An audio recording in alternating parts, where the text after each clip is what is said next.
Paul Ryan is the chairman of the House Budget Committee. Democrats and Republicans alike describe Ryan as serious, hardworking, and cordial, and agree he relates well to voters. Joining us now to talk more about Mitt Romney's choice is political commentator and analyst T.J. Walker. Hello. Good to be with you. Why Paul Ryan?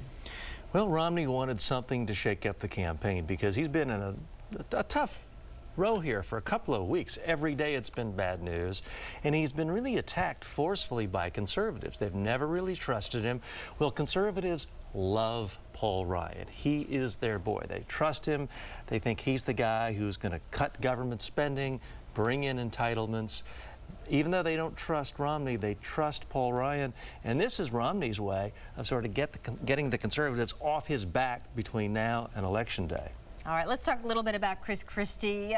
Even he pretty much seemed to accept that he was not going to be the vice presidential pick. I don't think anything there. I don't think Romney ever seriously considered Chris Christie. He's not what someone like Romney would want, someone who's outspoken, always getting attention.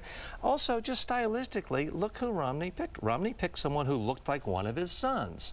Somebody, and could be one of his sons, the age of his oldest son. Somebody with a 31-inch waist who works out all the time with perfect hair. That ain't Chris Christie, okay?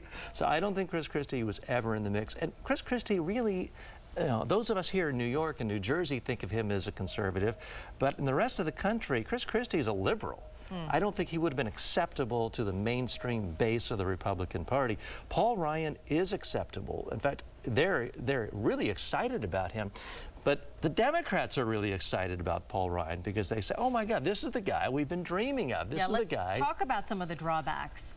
This is the guy who personifies getting rid of Medicare and pushing little old ladies off the cliff in their strollers, because this is the guy who, after all, supported all of the Bush tax cuts that got us into these massive deficits. So there are many, many Democrats and leading liberal thinkers like a Paul Krugman who says Paul Ryan is a complete, utter fraud who has no credibility when it comes to being a policy thinker on budgets and deficits, because he is the reason why we have such big deficits today. He's the same old, more tax cuts for the super wealthy and then cutting spending for middle-class people. Very quickly, Paul Ryan is the VP candidate is always the mouthpiece, says things the presidential candidate can't say. How well will he do in that job? Because he seems like a pretty even keel perfectly competent as a speaker. He's not a spellbinder, but competent as a speaker. Interesting background, though.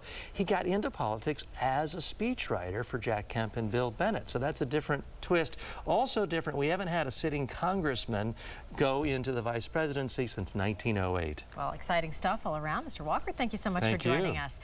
Well,